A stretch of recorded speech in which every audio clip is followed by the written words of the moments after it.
Dear students, यह नेबुलस की diagram है।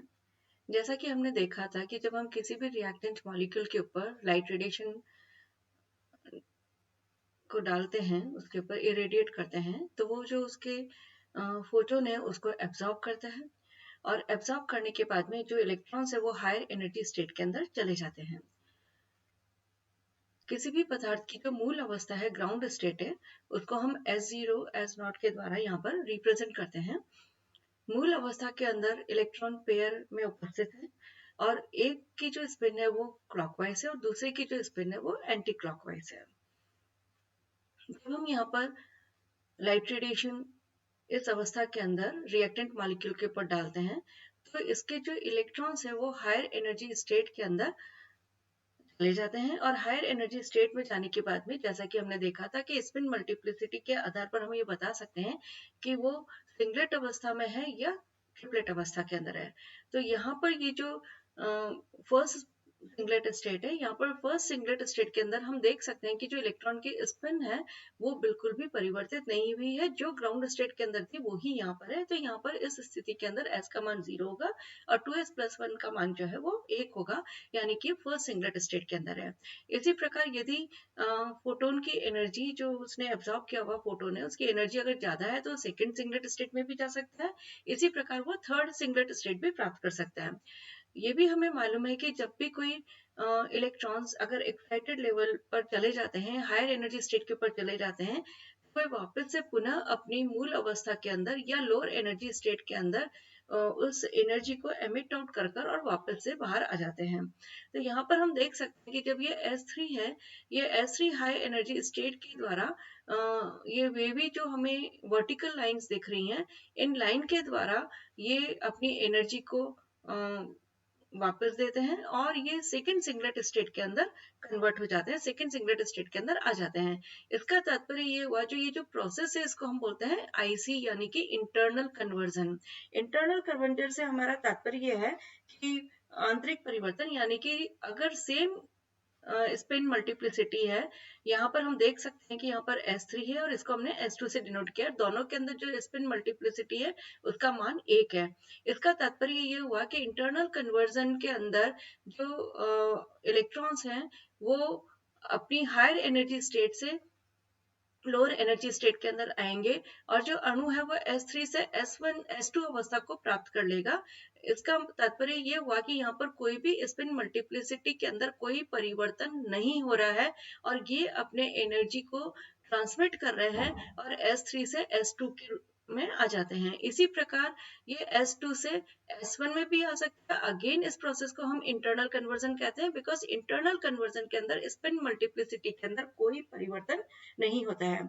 यहाँ पर ये जो ट्रांजिशन हो रहे हैं ये भी नॉन रेडिएटिव ट्रांजिशन होते हैं, यानी कि यहाँ विकिरण के रूप में इसमें ऊर्जा का ह्रास नहीं होता है।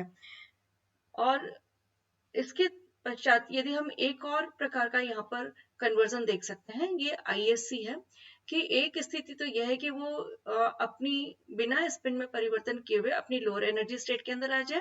दूसरा ट्रांजिशन इस प्रकार का भी हो सकता है जिसके अंदर की इलेक्ट्रॉन की जो स्पिन है उसमें परिवर्तन हो जाए और उसकी स्पिन मल्टीप्लिसिटी जो है वो चेंज हो जाए और ये ट्रांजिशन संपन्न हो जाए।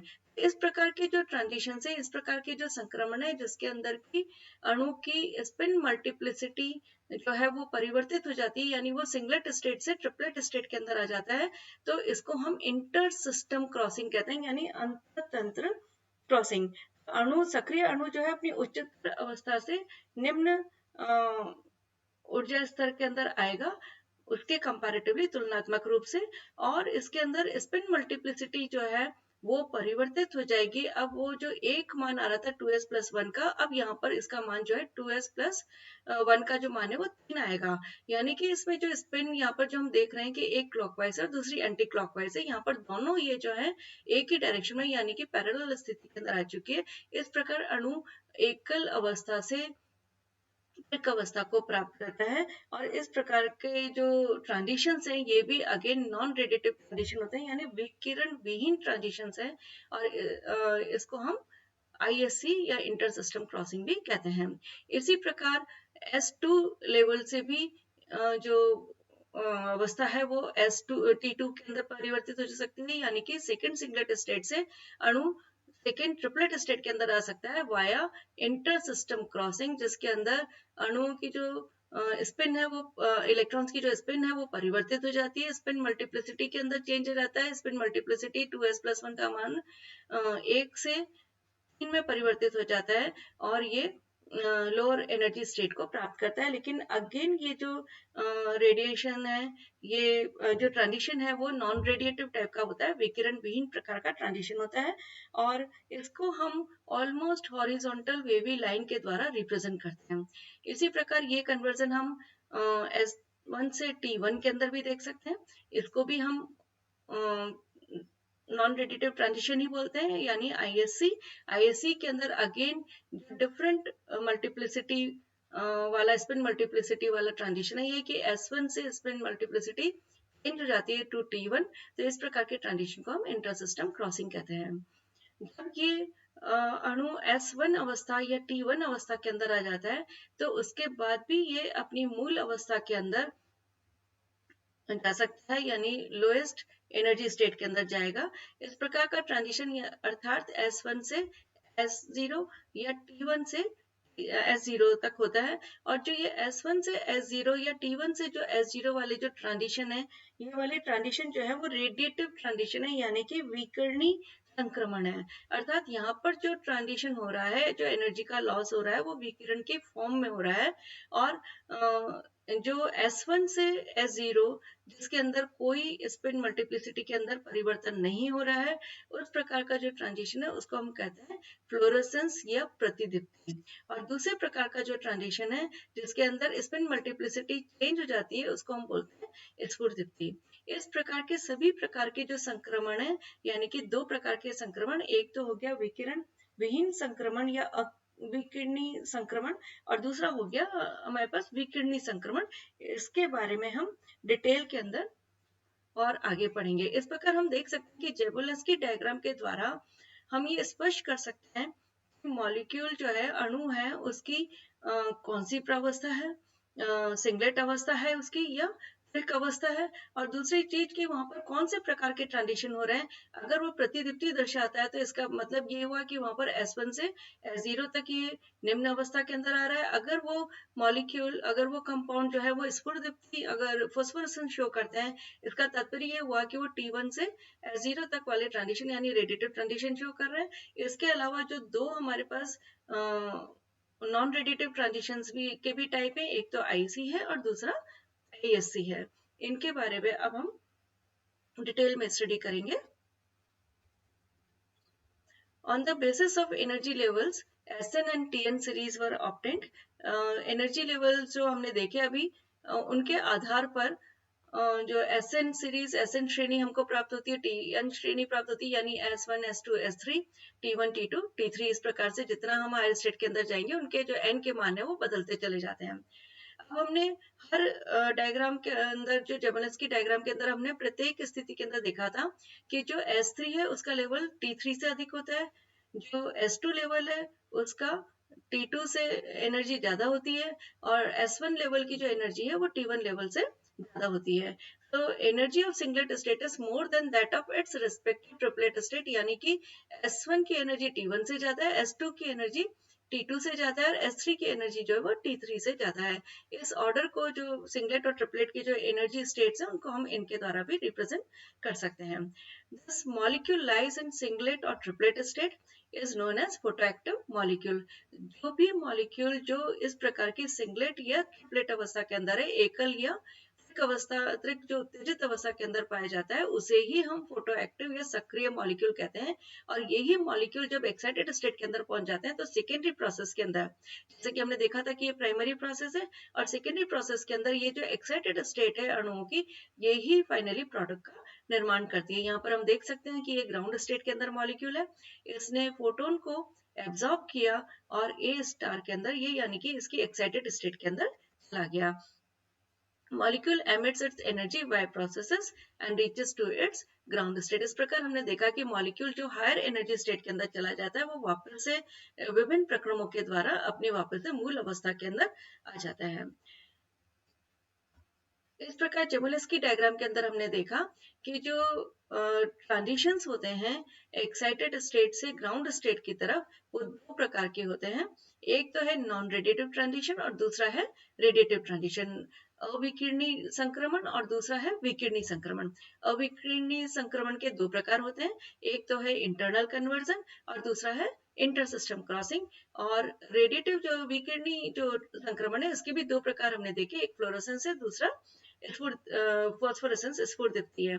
यहाँ पर हम इंटरनल कन्वर्जन को बोल सकते हैं आंतरिक परिवर्तन, और दूसरा है यहाँ पर इंटर सिस्टम क्रॉसिंग यानी कि अंतरतंत्र क्रॉसिंग, और इसको हम बोलते हैं प्रतिदीप्ति, और फॉस्फोरेसेंस को हम बोलते हैं स्फुर दीप्ति।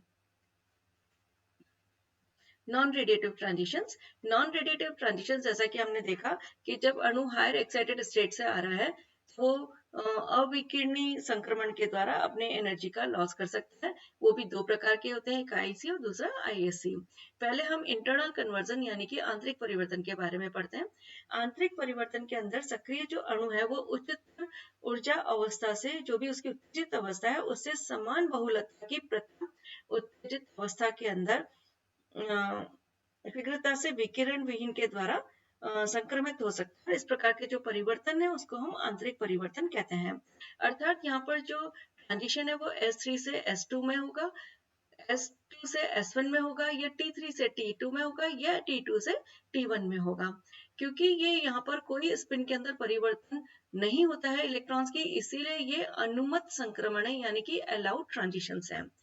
और इसके जो इस प्रकार के जो संक्रमण है उसके अंदर जो समय है वो 10⁻⁻11 से 10⁻13 सेकेंड की कोटि का इसके अंदर समय लगता है। और यहाँ पर क्योंकि विकिरण विहीन है तो इसके अंदर जो संक्रमण के अंदर जो ऊर्जा का जो लॉस होगा, जो भी उसका ह्रास होगा वो आणविक संकट के द्वारा होगा, यानी कि मॉलिक्यूलर कोलिजन के द्वारा यहाँ पर एनर्जी का लॉस होता है। इसको हम यूजुअली वेवी वर्टिकल लाइन के द्वारा दर्शाते हैं, जैसा कि हमने पहले बताया था कि जेबोलेंस्की डायग्राम के अंदर कि जो ऊर्ध्व वाली जो वेवी लाइन है, तरंगीय लाइन है, उसके द्वारा हम आईसी को रिप्रेजेंट करते हैं। दूसरे प्रकार का जो विकिरण विहीन या अविकिरणी संक्रमण है उसको हम बोलते हैं अंततंत्र crossing, inter system crossing, ISC. इसमें भी अणु जो है वो हायर एक्साइटेड स्टेट से लोअर एक्साइटेड स्टेट के अंदर आता है, लेकिन यहाँ पर जो चेंजेस है वो जो इसकी स्पिन मल्टीप्लिसिटी है, जो उसकी चक्रण बहुलता है, वो भिन्न हो जाती है। अर्थात जब सक्रिय अणु अपनी उच्चतर उत्तेजित अवस्था से भिन्न बहुलता के निम्नतर उत्तेजित अवस्था में विकिरण विहीन संक्रमण द्वारा ट्रांजिट हो जाता है, संक्रमित हो जाता है, तो उसको हम इंटर सिस्टम क्रॉसिंग कहते हैं। अब क्योंकि यहाँ पर दोनों जो लेवल्स हैं वो अलग अलग स्पिन मल्टीप्लिसिटी के हैं, अर्थात यहाँ पर जो इलेक्ट्रॉन है वो उसकी स्पिन में परिवर्तन आएगा तो इस प्रकार के जो ट्रांजिशंस हैं ये वर्जित ट्रांजिशंस होते हैं, वर्जित संक्रमण होते हैं, क्योंकि ये अलाउड नहीं होते, क्योंकि इसमें स्पिन इलेक्ट्रॉन्स की जो स्पिन है उसके अंदर परिवर्तन आता है। इस प्रकार के ट्रांजिशंस हम देख सकते हैं, जैसे कि S3 से T3 के अंदर होना, S2 से T2 के अंदर होना, और S1 से T1 के अंदर होना। इन सभी प्रकार के ट्रांजिशंस के अंदर जो स्पिन बहुलता है उसका मान जो है वो परिवर्तित हो गया है। इस प्रकार के जो ट्रांजिशंस हैं उसके अंदर समय ज्यादा लगता है। उसका रीजन ये है कि क्योंकि ये जो प्रकार के ट्रांजिशन है यहाँ पर फॉरबिडन ट्रांजिशन है, ये वर्जित ट्रांजिशन है, क्योंकि यहाँ पर स्पिन में परिवर्तन होगा। जब भी इलेक्ट्रॉन के स्पिन में परिवर्तन होगा ये थोड़ा सा समय लेगा, और प्राय ये थोड़ा सा कम वेग के साथ संपन्न होगा, इनकी जो वेलोसिटी होगी वो भी कम होगी इस प्रकार के ट्रांजिशंस की। इसीलिए इसका जो रेट कांस्टेंट है वो 10⁻⁻⁻ से 10⁻⁻⁶ के ऑर्डर की कोटि का होता है। इस प्रकार के जो ट्रांजिशन है इनको हम ऑलमोस्ट वेवी हॉरिजॉन्टल लाइन के द्वारा दर्शाते हैं, जैसा कि हमने जेबोलेंस्की डायग्राम के अंदर देखा था कि जब भी S3 से T3 या S2 से T2 या S1 से T1 प्रकार का अगर ट्रांजिशन होता है तो उसमें हमने एक ऑलमोस्ट हॉरिजॉन्टल लाइन, हम कह सकते हैं उसको वेवी हॉरिजॉन्टल लाइन के द्वारा रिप्रेजेंट करते हैं।